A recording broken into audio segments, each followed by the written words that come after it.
if you could change one thing about representation in media today, what would that be? I think it would be the continued use of the trope of the greedy bisexual, that not choosing or being attracted to more than one gender is inherently greedy, and that especially if you have any sort of a sexual appetite while identifying that way, it's pure hedonism.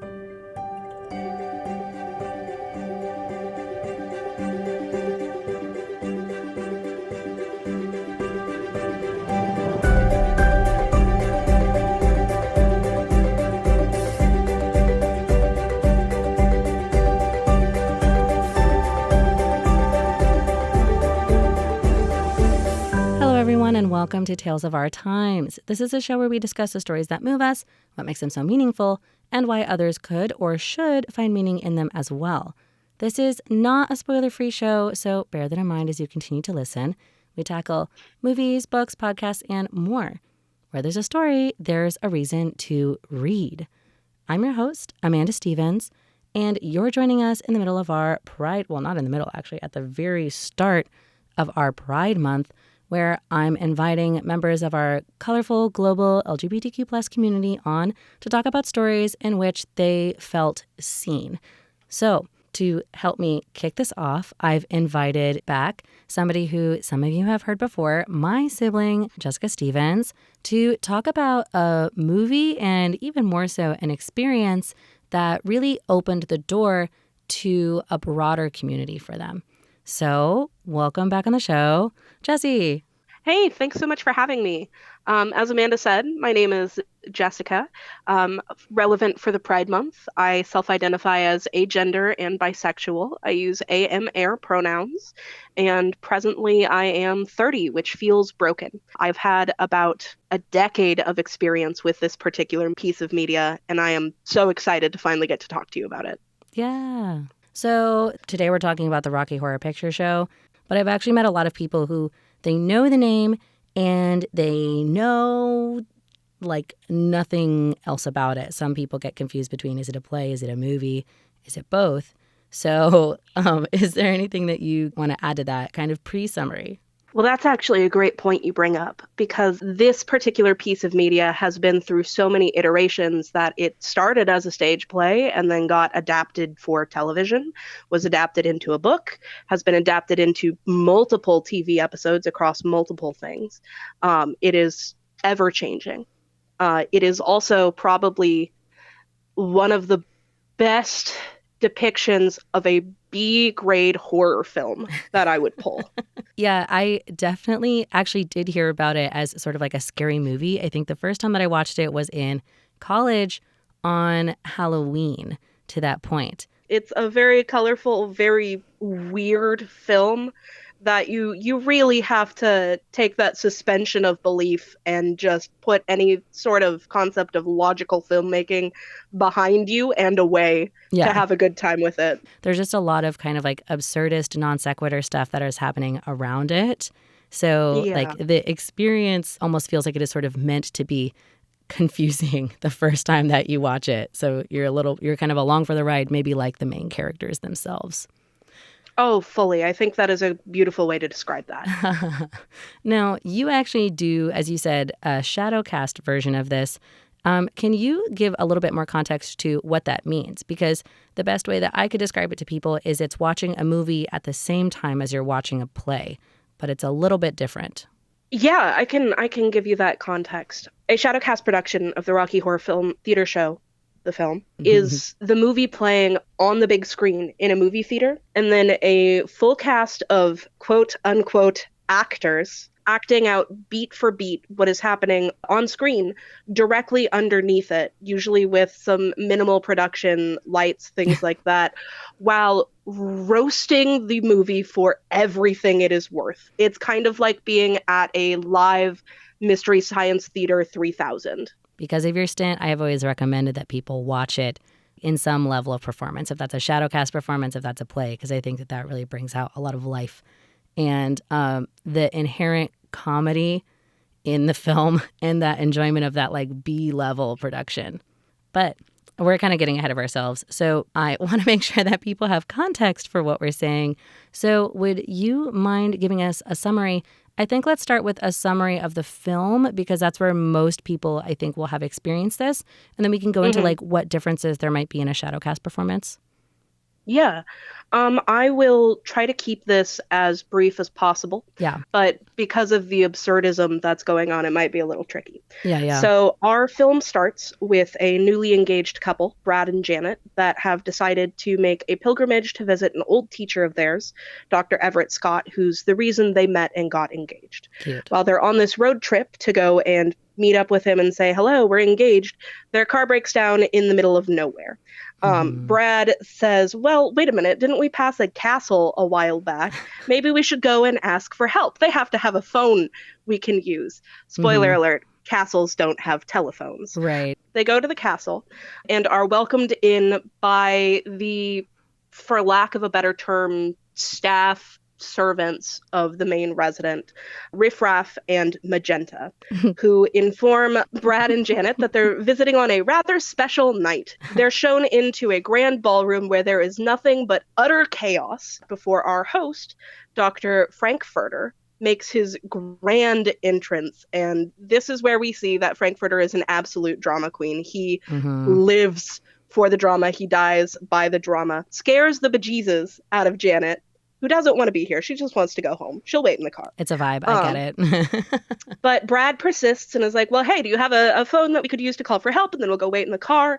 And Frankfurter says, oh, no, I've got something better than that. He ushers them upstairs to his science lab, where much like Dr. Frankenstein, he is creating a man and making life. But that's about where the similarities end. Unlike Dr. Frankenstein, the entire purpose of his creation, whose name is Rocky's existence, is sexual gratification. Frank is horny on main and he needs an outlet. So we're introduced to Rocky as he's brought to life. Frank hustles him off to a bridal suite. And Brad and Janet are hustled off to separate bedrooms for the remainder of the evening. After having his way with Rocky, Frankfurter decides, no, that's not enough. I have to sample the guests as well. Goes round to Janet's bedroom, tricks her into thinking that she's Brad before she discovers the truth. They sleep together anyways. Still not done. He then goes to Brad's bedroom, tricks Brad into thinking he's Janet. Brad discovers he's Dr. Frank. They still sleep together anyway. So while all of this is going on, Riffraff and Magenta decide the castle doesn't actually need a new occupant. And they kick Rocky out of the bedroom and set the dogs loose on him. Poor Rocky. He goes and posts up in Frank's lab. After sleeping with Frankfurter, Janet herself winds up back in Frank's lab, where she discovers a bloodied and beaten Rocky, before also discovering evidence that Brad also slept with Frank, which she is upset by. You know, that's her brand new fiance. How could you do that to me? Never mind the fact that I did it first. She turns around after hearing crying to find a bedraggled Rocky, thinks to herself, gee, that's a pretty man. I think I'll have a bite of that too. And she does. It is interrupted when Frank with Brad in tow rush up to the lab, flinging accusations all the way around before an intruder interrupts Dr. Scott, who Brad and Janet were originally going to see. And it turns out that Dr. Scott works with the FBI, specifically investigating aliens and UFOs, and was led to this castle by a letter by his estranged nephew, who we do meet very briefly in the first act before he is brutally murdered offstage. It is revealed that Rocky only exists because Frank took half of Eddie's brain, who's the name of the nephew, and put it into Rocky's body. Right. Like the Frankenstein caveat. You do need a brain to put in the body, so he had to kill somebody to take part of the brain. Exactly like that. Frank says, I can explain all of this, just come to dinner first, where Frank rips the tablecloth off the table to reveal that not only are they eating on the open coffin of Eddie, but the meal they were eating was actually Eddie. Oh my God. And this is where it gets much more, I would say, into the B horror film of it all. Yes. This is where it's going to get real weird for a minute.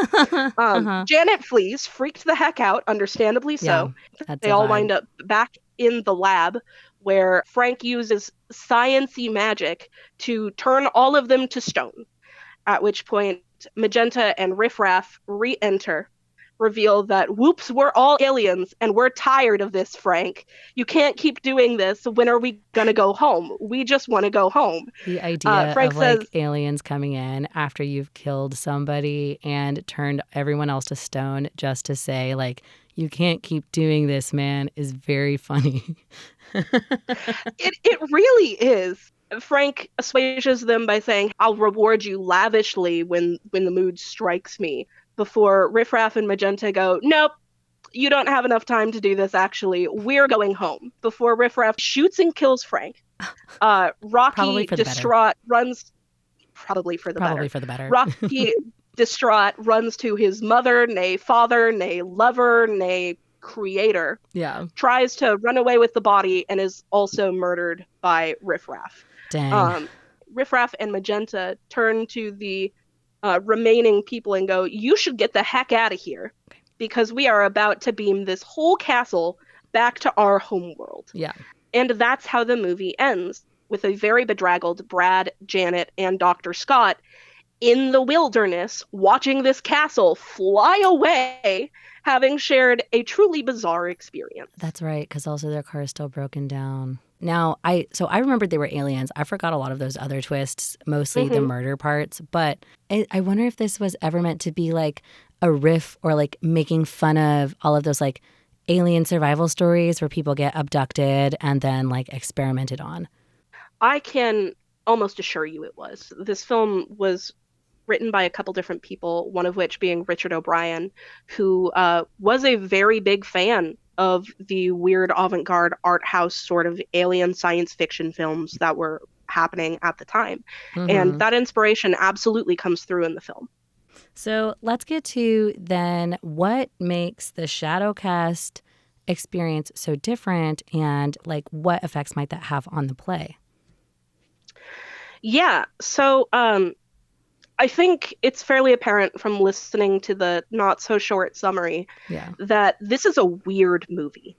It's very community and theater. It didn't actually get big until years later, when the queer community sort of rallied to it as a point of, hey, maybe not the best representation, but still representation of us on stage. Right. I was going to ask, on film. Do you think that there was some level of we have to take what we can get? Absolutely. I mean, this film was released 1975. Okay. Where this sort of queer media, it just wasn't present. And if it was played purely for the joke. It was played purely for the other trope that I really hate seeing in media in general, which is the vilification of queer. And the show certainly does it, but it also wrestles with the question of, is giving yourself over to pleasure actually a bad thing? The other thing that I think is really landmark for this is, and this is not the verbiage we would use anymore in this day and age, is that it's very apparent that Dr. Frankfurter is a transvestite. Now we would say a trans-identifying person from the planet, and this is the actual planet name, transsexual in the galaxy of Transylvania. Right. And I think that's part of it, is that at its core, this film has never been shy about the fact that it is a queer piece of media, and it hammers home on that at every possible hand. And it's one of the things that I genuinely really love seeing brought up in a Shadowcast, and why I think it is a different animal to watch it live.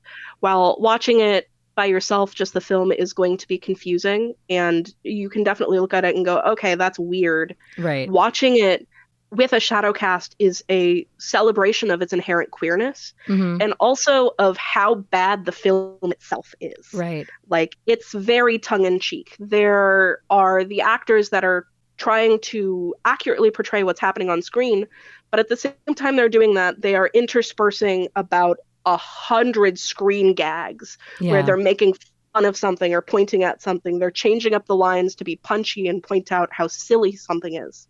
It also feels kind of like watching the Shadowcast might be encouraging, because then you have like a crew of people who are very familiar with the material of the film, and they can sort of almost help you process what's going on and perhaps assuage you when you're like, is this weird? And then everybody who's performing is like, yeah, it's weird for sure. It's definitely weird.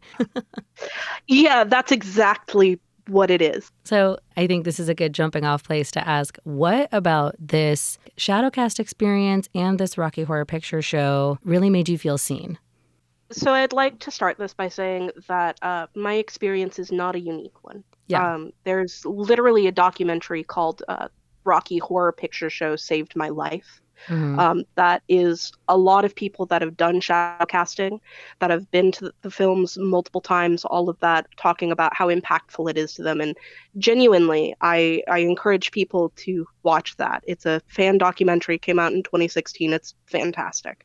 But for me, I found Rocky Horror at a pretty low point in my life. We talked about this a little bit with the last episode we did, that I found it at a low point in my life where I really did not have a lot of community. And because it is a celebration of queer space, of queer representation, of, hey, it is okay to, in Frankfurter's own words, give yourself over to absolute pleasure. And maybe in a less dramatic way, like, it's okay to want to have these experiences. Like, this is fine to, like, decode that from, like, a stage play into a, like, one-to-one conversation you can have. Absolutely. A media that says, like, these feelings are normal and fine, and wanting them is also normal and fine. Absolutely. And I think what it does really well is sort of one of the underlying currents of the film.